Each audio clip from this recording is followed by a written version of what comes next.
Hi there, everybody. Welcome to today's webinar. My name is Purdy Horbach, and I'll be moderating today's call. A very welcome to our Australian guests, because I know it's early in the morning on Wednesday over there. Here in Amsterdam, it's 10 o'clock in the evening. And today, our presenter, Sjoerd Arkema, who is our Director of Content Services, and Corné van Leuveren, he is our principal consultant. We'll talk about migrating content to Office 365. And in specific, we are talking about the education industry. So Sjoerd will explain what is needed to successfully migrate to Office 365 based on some best practices. And Corné will give a demo of our insights tooling.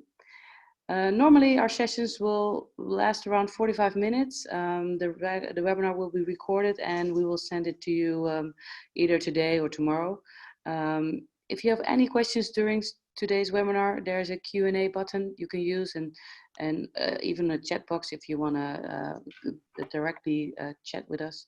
Yeah, so I think we have everybody sorted out their audio and we can get started. And I would like to hand things over to Sjoerd. Sjoerd, are you there? I am Purdy, thank you. Great. All right, and welcome everybody. This is Sjoerd Arkema, also from Amsterdam.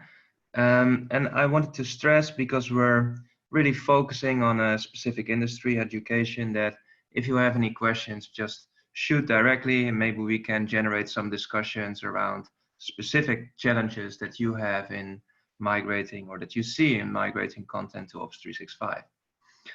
But first, let me start with some introductions of myself, and then after this, my colleague Corné.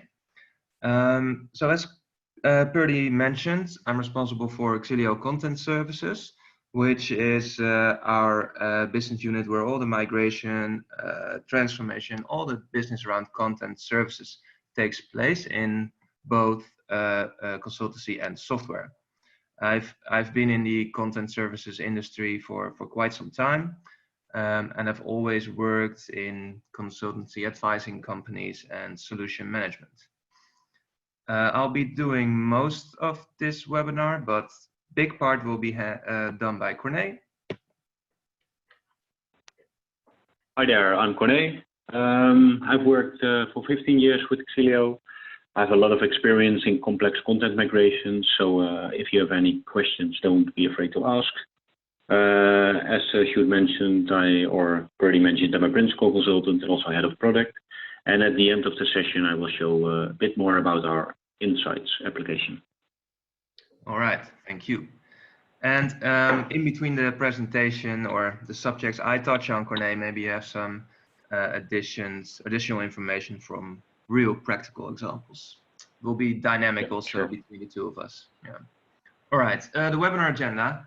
So first of all, I wanted to discuss some market dynamics we see, not only within the education industry, but more broadly. So what are the dynamics really that are causing all these moves to cloud and Office 365? We see it happening more and more. So let's discuss. Of course, a little bit about Xillio and our migration business, or not business, but how we approach our migrations and what is specific to us.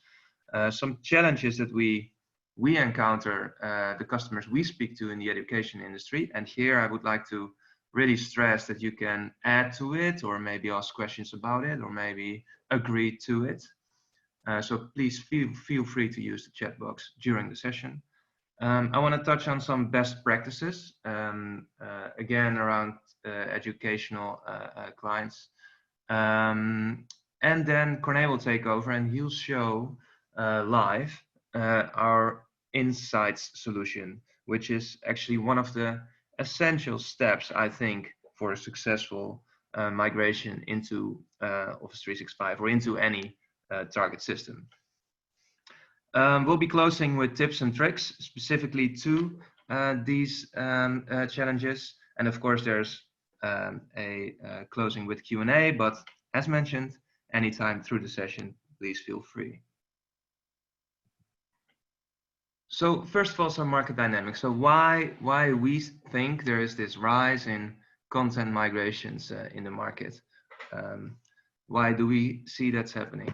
First of all, there's this evolving technology, and it has always been evolving, but it goes faster and faster, and it makes it easier for end business users to choose their technology themselves, and which will lead to a need for a move of data or content. So this speed has gone up, and that is what we think that is also, or maybe even mostly, causing the rise of content migrations, or the continuous need even. Of course, it's intertwined with other trends there are. So one of them is, of course, it's all cloud nowadays, and especially Office 365. I think we are currently might be doing, well, at least it's more than 50% for sure, might be 75, 80 of our migrations into Office 365 or SharePoint Online. And it's all cloud, and I would advise everybody to move to the cloud. But I think that's quite something that's clear to all, where everybody is now thinking. Another important one is that there is now a moment in time, it seems, that all the legends of before, and then I'm talking about the bigger ECM suites. I don't want to name, well, maybe I should name them, but I name them all. So the LiveLinks, the eDocs, the FileNet, the Documentum, those big content management platforms that were there from early 2000 even, that are now legacy, and that has all come together, it seems, with all cloud movement, and now there's a place to go. So we see that also there's really more legacy migrations than before. And file shares, really that has also now landed everywhere, that these are just not the places to really efficiently collaborate. So there's a large move from them, and where do you go? Well, most of the times, or 9 out of the 10 times, it will be Office 365. So we also see a large move from there, and also leading to a lot of content migrations, of course. And data and information, we all know it's important, but that has become more and more clear, also with the use of AI and machine learning capabilities, that you can get more value out of it. It's all about it. So you shouldn't have it stuck in some silo where you cannot really use it, or it's hard to access. No, move it to a nice accessible cloud environment, or another environment that is good, accessible, and you can use it and put it to value. So those are some dynamics we see that's causing this. And maybe Corné, here you can also add when you see. Yeah, I think I want to add something. It ties a little bit into the things you mentioned. I think content migrations are also more driven by the users even. What we especially notice in the education industry is that students and teachers want to work together, collaborate, share content. And traditional systems such as the file shares you mentioned don't really support that. So they start all kinds of initiatives via Dropbox or Google Drive or other platforms, which introduces all kinds of risks. And by migrating to a system which supports their demands, that kind of solves it, of course. So they also start pushing for those migrations. Yeah, great addition, thank you. So concluding, we with the ever-changing landscape, actually all the reasons we mentioned, but mostly changing technology and landscape, moving from legacy to cloud, content migrations are kind of a necessary capability, continuously even. So a little bit on Xillio on content migration, some views on the market here as well. So we've been doing migration since 2004, and that has started with some third-party solutions. We developed our own software. Corné will show a little bit of this, but just want to say that we've been doing it for a while, and not only these ECM migrations. We started in web content management, actually many of the universities or education industry, many of those we also did web content management migrations for. Specialized in complex and legacy ECM, experience in educational environments and education industry for sure. So as I said, a lot of web content management, but now a lot of Office 365 as well. Our software is built to support exceptions, and that is something you kind of always in every migration encounter we've experienced, and that's why we catered for it. There's a large uptake in legacy ECM migrations, and especially towards SharePoint Online Office 365 as a target. Mentioned in the previous slide as well, but we see a continuous migration capability need. We see these capabilities with organizations in their IT departments because it's always there, the need. So some challenges we encountered during the time doing migrations for education organizations or the education industry, they have with their move to Office 365. So maybe here also Corné can jump in if you think of one, but I'll just go through them, the ones we thought up together already anyway. And I'd like to ask you if you miss any, if I'm at the end of my list, please add them or respond in the chat with your specific challenges you have, and maybe we can give an answer, or maybe we didn't think of it, but we do know the answer to it. So the first one we see is it's a bit different than other organizations. There's not only employees, there's also students, and they are not there a long time. Well, most of them shouldn't be, but they also create content, and they need a place to collaborate, also with teachers, but mostly with students. So they need this collaborative environment, and this is always, or not always, but this is an easy choice for the likes of Office 365 or SharePoint. So these environments, if they weren't that and the choice has been made, they also need to be migrated. So how do you do these employees and students next to each other? Those are the challenges we've encountered, and well, maybe Corné can answer the question how we did it, but I think you also show it in the analysis. Yeah, I will explain it a bit more during the analysis. Yeah. And this also was mentioned by Corné already, but we see specifically in the education industry a lot of other file sync and share solutions in use. For instance, the free Dropbox or Box or Google Drive. So more than with other organizations, and so typically by students and teachers to share, to collaborate, because it's really one of their first requirements for these systems.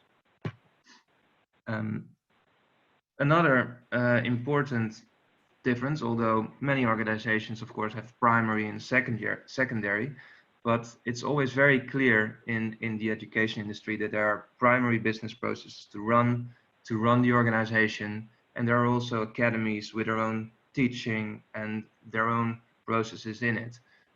So handling these is requiring different setups of SharePoint, different metadata models. You need to take that into account with migration as well. Most of the times they are working already in different systems, so you need to migrate different systems, more structured ones and more unstructured ones. So that's something we also find that is a specific requirement to education organizations. There is always, I mean, many organizations of course have a legacy of a more per department setup with their own IT budgets, etc. But it's always very clear in the universities we get to that there were academies with their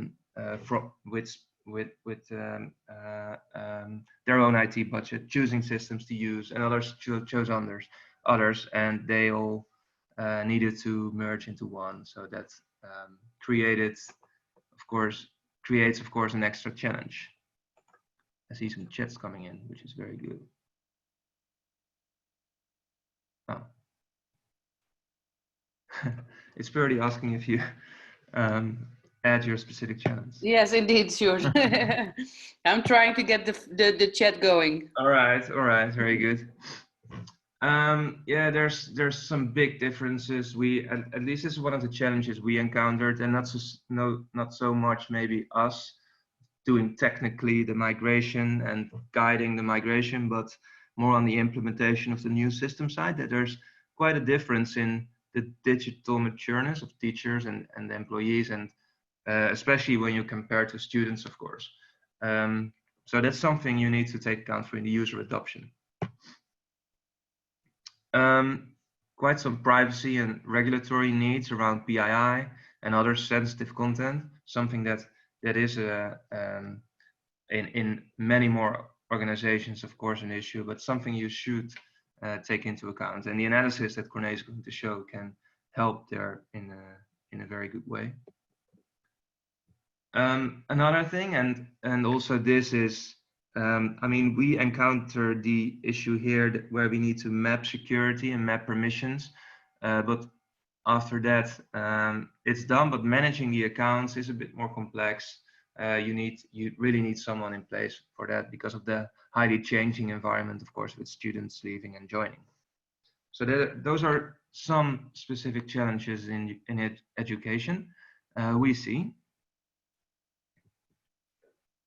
And one question I wanted to close with is if you think that Office 365, maybe only for your situation, because you can answer that, can meet all the requirements that you have. Because we actually, with the migrations we've done, there's some discussions around that. If all the systems, especially when there were multiple, for the structured processes, for the archive, etc., if they can all be moved to Office 365, or do you still need more? Maybe we can save it for later in the chat. So then some best practices. First, I wanted to talk about our best practice approach, and then go into some of our customers and some examples of the migrations we did there. So first of all, a migration approach. We've done it for a long time, and it always comes down to a ETL process. So you need to extract, transform, and load. However, these phases we'd like to go through, because then you know you've made sure you've got all the deliverables you need throughout the whole process. So after initiation, of course, going through the planning together and making sure everybody is aligned, then you need to install and configure, which means installing software and configuring the connectors to the different systems, and making sure you map the metadata models to the one metadata model we use, the UDM. Corné will address that in more detail. And then, very importantly, and also that Corné will show, you start with the analysis. It's essential to do the analysis to make sure you know what's expected in selection, mapping, enrichment, really where the added value is. And you want to know that because you want to be very precise with the planning, because everything is connected to it. And also the importing and testing after you've done the transformation, it's connected to that. And that's where you also align with the implementation party that's there, and with the user adoption party that's there. So analysis is essential, and that is where we get a very good quality migration planning for the rest of the migration. Of course, reporting, a very important phase in the final phase, but we do it actually throughout the whole process.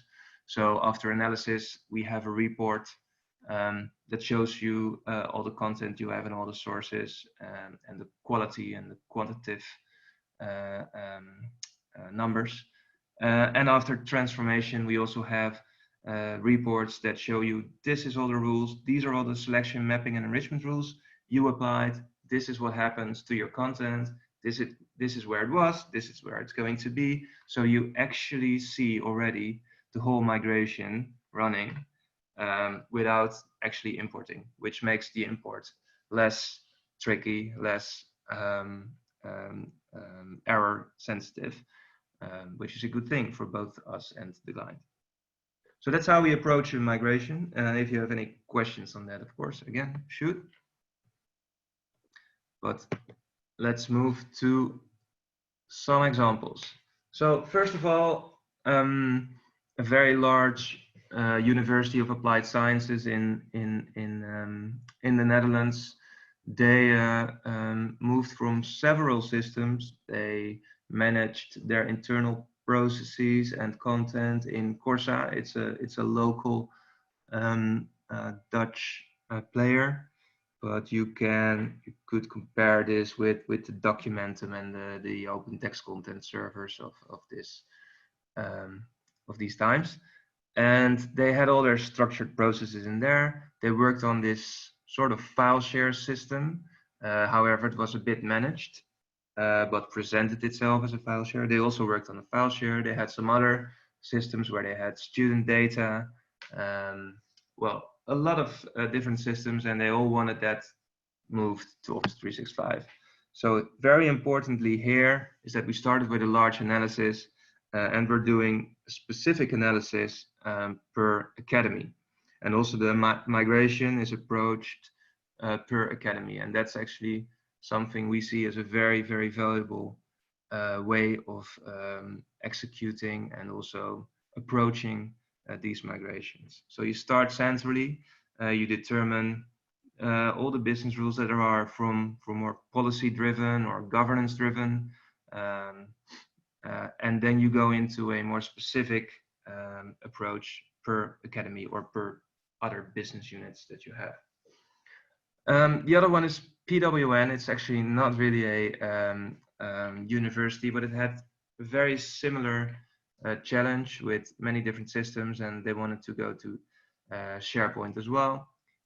Here again, the central and specific approach was a big success.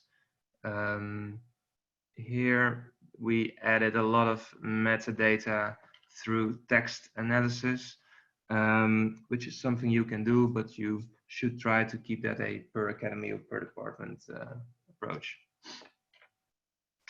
So think if there are no questions on these, then I'll go to the next two, and those Corné can do most of the talking about. Yes, I will explain a bit more about Erasmus and the University of Amsterdam, both big universities in the Netherlands. These are both web migrations, so we migrated their public website. So if we started with the Erasmus University, they had a content management system that was running on a very old website and an old content management system. They even had the main reason to start is because they had a data breach, and the old system could not be guaranteed that the data was safe. So they were in a big hurry, and there was a big short deadline. So what we did, we started with extracting all the data, storing it in our UDM, in our data model, and then we started by generating reports of structure, content types, all the metadata like created date, modified date, authors,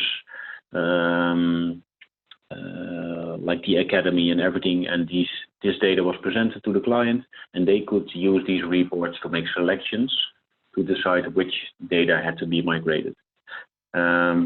The same reports were also used for mapping, for the structure mapping, and at the end we split up the migration in several small migrations, so their organization was also able to support some manual tasks that they wanted to do. They wanted to make some manual improvements during the migration. If we move to the one at Amsterdam, it's kind of a similar case.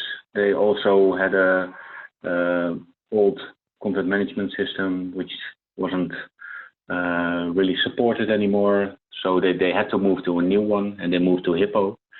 That's now called Bloomreach. I think the analysis was the most important for them because they thought they had around 80,000 pages. And when we did the analysis, when we performed it, we saw there were only around 6,000 pages because they had a lot of duplicate and reused content. And it opened up a lot of possibilities because they had far less content than expected. So they could also spend a bit more time on that content and make sure that they restructured it, enriched it, and tested very well. And what's also interesting that we are now starting at the University of Amsterdam a migration of their file shares, both the part that they use for their academies, but also for their users. And that's going to be running for the next month, I think. We're just in the first phase. So I'm going to hand it back to you, Sjoerd. Yes, thank you. However, then no. I'm going to hand it back to you. But yeah. Probably we should then also, I should also give over the screen. So there's a short breach in presenting. Yeah, but then I also need the presentation. Sorry. Okay, then I'll just. Yeah, sorry. Well, that gives me time, guys, to let people know that we're still here to answer any questions. So use the chat or the Q&A if you have any urgent stuff, and we'll try to answer it right away. Huh? All right, thank you, Purdy. Corné, go ahead. Yes, I want to share a little bit more about our migration platform. So what you can see, this is a very simple representation, but this is kind of the process. What you see on the left are the different sources. Sjoerd already mentioned a lot, like file shares, and on the right you see the targets. So we using our software, we are able to connect to any ECM, enterprise content management system, web content management system, databases, and all kinds of different sources. And what we do is we extract the data, transform it in the middle part, based on all the selection, mapping rules, as I explained already a little bit, and then import it into the new environment. On top of that, we have a couple of extra modules, like content insights, which I'm going to show a bit later, deduplication, so we can identify duplicates within the content. And especially if you look at file shares, you'll see that 30–40% is really just duplicate files. But what is even more interesting is that if you have done an analysis on your file share, you can also compare it to other systems in your environment. So you can see, do cross-system checks on duplicates. And next to that, we support to set up different business rules. And business rules can be anything that you only want to migrate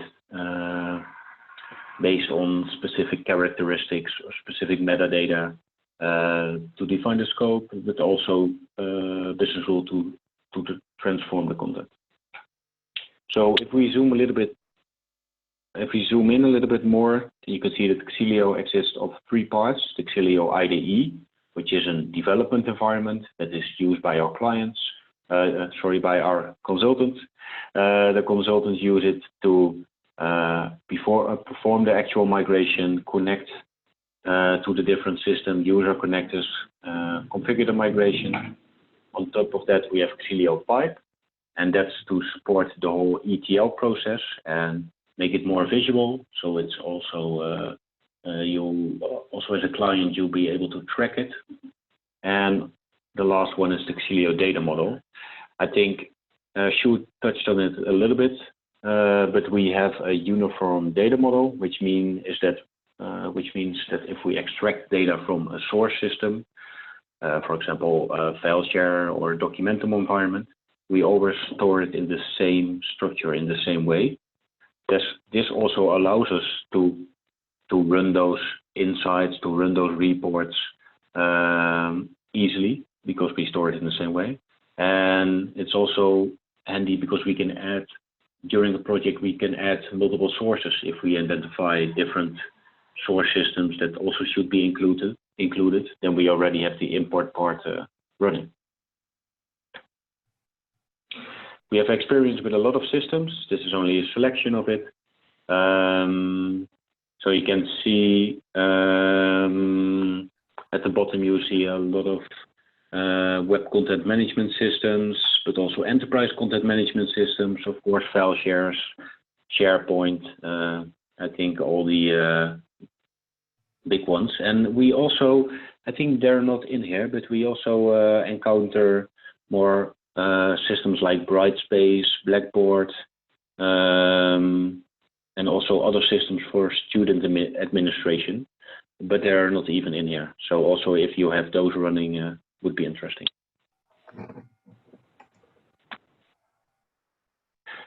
So it was announced a couple of times already, but I will show you a bit more about Xillio Insights. So what I'm going to show is that we always start with, of course, an installation. After the installation, we do an extraction. We get all the contents, for instance, from a file system. We store it in our data model. And on top of the data model, we run Insights, which is a visualization of all the content you have on your system. So this can be a file system. In this case, it is a file system at a university. This is one of their academies. So I think in total they have around 13 terabytes, but this one single academy has 185 gigabytes. And what you can do is, of course, you start by looking at the overall numbers, 185 gigabytes, 11,000 files, 8,000 folders. And in the graph below, you see two things, the file size per year and the number of files. And what's already interesting to see is that there's a big increase till 2012, and after 2012 there was a bit of a decline. Corné, it might be me, yes, but I don't see the screen. Let me see. No, I only see Xillio Insights. Okay. Okay, let me try again. Yeah. Is this better? Yep. It is. Okay, so I already, thanks Sjoerd. Yeah. So I explained a little bit already, just a short recap. So this is Insights running on top of our data model. This is specifically for a file share. You see a couple of numbers here. This is for one academy, 185 gigabytes, or 11,000 files. And you see in the graph below, you see a big increase till 2012 and then a decline.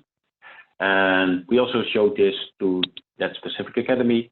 And what they told us that they introduced a second system next to the file share. That was a file share with a little bit extra, some extra capabilities. And you see that people moved to that system and start using it. And we also asked about the spike in 2017. And that's when they noticed a couple of users, and there were some rumors that the second system had some security issues. So people moved back again. So it's funny how you can see how that works. So let's zoom in a little bit more on what we actually found on the for this academy. So here you see the file types and the extensions. You see the same number of files. You see the total file size. We have a lot of, we have the main categories. So all the files are grouped in categories like compressed files, database, office, video files. But let's first scroll down a little bit, and then you can see all those categories and how they kind of acted through all the years. So you see that there's a large increase of the office files, which decreases in 2014, but you still see that there are a lot of PDFs stored on their system, on their file share.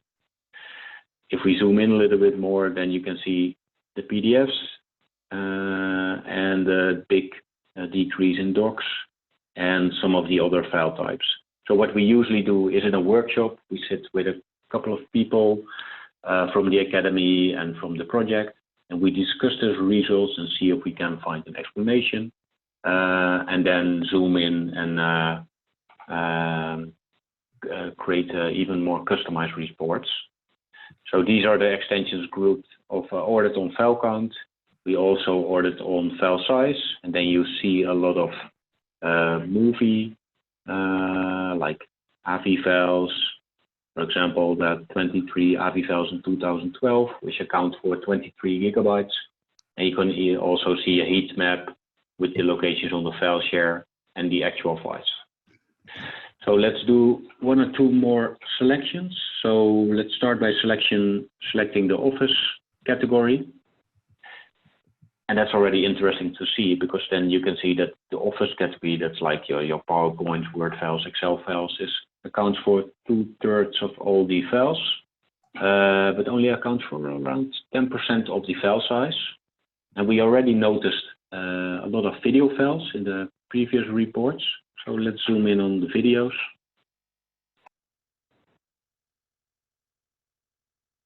And what you see here is only a very small number, 400 video files, but they account for 2/3 of the whole storage, which was especially specifically for this academy and for the whole university. It was kind of important because they have like a media video system where they store all the media files, and if they just had moved this one-to-one to SharePoint, that would cost a lot of storage, and would also be difficult to track all those video files. Of course, if we select video, you can also see when they were created, the specific extensions, and of course the heat map is adjusted.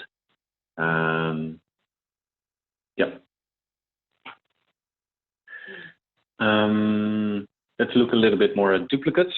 So we compared all the documents for the whole university, but also for this specific academy. What we see that had around 16,000 duplicates, but they can occur more than once, of course. So this accounts for 33,000 files and 16 gigabytes. What you see that 30% of the files are duplicates without the originals, and this only account for 9% of the file size. So probably, but that's an assumption for now, it's mainly the smaller files, so the Office files, probably not the video files, because they took up a lot of the storage. So you can also see some examples. This is it's a Dutch one, but this is a manual for Osiris. That's a student administration system, and that's stored 7 times on the file system. So a couple more things. Active content. So you see the same numbers again, and this is not available on every system. It has to be turned on your file system. But what you can see, there's not much activity. So there was a lot of activity on one specific date, probably a crawl from another system or a search index. But maybe it's more interesting to zoom in the last 1 or 2 years. What you then see is that in the last 1 or 2 years, only 9,000 files were accessed, was around 10 gigabytes. And you can see which folders these files are located. And it is Dutch, but you can probably recognize this. This is archive. So these are all kind of old files. So let's move to the folders, because we saw some interesting things for this academy. This is also in Dutch, but I can, of course, you see the numbers, the years. What they did is that they had a very structured file system, which was very handy, because we could use the file names, so these folder names, we can reuse them as metadata in SharePoint. So, and you can see word cloud. That means that this one was occurred the most. So this was really valuable insights for them. You also see things like new folder, of course. So, and the last one is personal data. So we also looked for data that files that contain personal data. We only found around 200, 18 megabytes. You can see most of them were created in 2016. And you see that it were specifically Excel files. Most of them were Excel files. You can see the folders, and below you can also see the folder names. But I will leave them out for now because of it contains actual data. But I know, because we looked into that they were exports from a administration system that contained a lot of addresses and personal information, and the Excels were stored on the file system.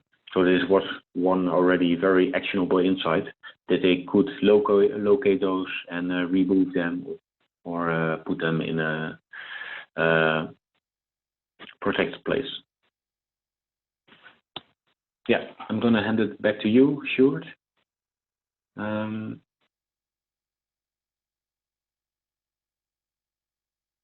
If you're still there, of course.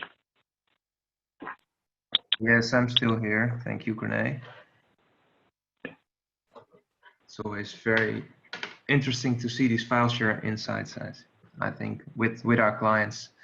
I mean, we've done it so many times, but every time we're there with the client, we're also surprised again with how much value it brings.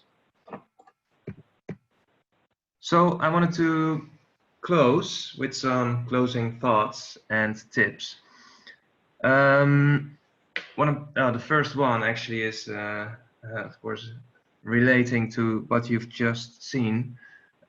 It's very important to use, and what you use, of course, that depends, but it's very important to use the quantitative and qualitative insights and analysis to determine your migration approach. If you don't do that, you're making assumptions that are going to cost you during the project. We've seen it too many times. A very important mindset, we think, it's actually one of our core values as a team. We think that you should always see a migration as an opportunity to improve your content, to improve your metadata, to take the time to assess and make it better, and not as just necessary evil. Specifically to education organizations or the education industry, we've done it every time. We see that a centralized approach, so start with analysis over all systems and all content and determine some rules that apply for everyone, but then allow for academy or business unit specific business rules, is a very, very important approach that delivers a lot of business adoption value. It makes it so much easier to learn, to teach the system to the users, how to use it when they have the right content and they recognize what they see, they have the right metadata. It's improved for them, so it's very important, and it works very well. Find a sponsor. It could be a first academy or a first business unit that you give some extra attention, but they also put forward the good word throughout the organization. It has to be from top down, probably, but mostly it's really to test that first specific approach, test the whole setup, also the communication plan with the business. Do they have to fill out some forms as input? Do they have to join a workshop to go through the analysis results, etc.? All that needs to be a oiled machine, as it were. So it's good to have a sponsor to test that very thoroughly. Make clear distinction in content processes. And what I wanted to say here when I was typing, and probably was called or something, content processes that are really structured and that are more of a collaborative origin or use case. So it's very important to distinct that in your source systems, and to also make that same distinction if you move to one system like Office 365, to have that very clear. Take an agile approach. I know I've shown the very phased approach, but actually within those phases, everything is very agile. So if we create a migration design, we use analysis again to check. We run a new analysis to see if there are any things that changed. All the migration rules per academy, of course, are only then created. So it's quite iterative. So this migration design we have is maybe even a changing document, or at least every time there's added to it. And that's important because you encounter things during the project. You cannot really be in a waterfall with the migration business rules. An interesting one we see more and more. It's not specifically to the education industry, maybe, but it might be applicable. Is that hot and cold content are very much considered as a split to a cloud archive, like Azure or maybe even AWS, and the active part to the actual SharePoint Online or Teams environment. Of course, this saves you a lot of pollution, maybe, of old archives that are not really looked into anymore or used anymore, but still have to be kept. And of course, storage can be cheaper. And usually we saw this, of course, and then move to other archive systems. But the trend here is that a cloud archive is created based on just the database and a custom app in Azure or other cloud environments. And we, as a migration provider, we provide to fill the database with the right metadata and to move the files there. And then this custom application makes sure that it still can be searched upon and still can be retrieved. So it's quite an interesting trend that there's happening. Yeah, don't be afraid of access and API issues regarding your legacy systems. It's just a tip because it is sometimes is a reason why people don't move away from them, because they know they can't access it anymore, or they don't have the knowledge. But there are specialists that know how to reach the data, go through the database, or even use the interface, scrape it from there when the database is not accessible anymore. So there is always a way. Measuring import performance into SharePoint Online is an important one to do as early as possible. Although right now with the new, or not so new anymore, but using the migration API, it's easy to reach at least 1 terabyte a day. So depending how many terabytes you have, we encounter 100 plus, and then you do have to take into account what you're going to reach as a performance to incorporate in the migration and implementation planning. So it's just always important to measure this as soon as possible in the project. Yeah, focus on content and metadata when you're migrating and not on functionality. So you're moving to a new system. Of course, that system has functionality, but you shouldn't be trying to copy everything. Of course, if it's a process that works well, then you recreate the process, but you do it within the new system and you map to that functionality. We've seen people trying to copy everything and then creating so much customizations and a very difficult migration because of that. And it didn't really help the user friendliness. And of course, it's a bit of an open door, but you should involve users from the very start of the process. So especially in the analysis, they know their content, they can give input to make the right decisions. So throughout the whole process, at the start mostly, and every step of the way. I think this was the last one, and it was.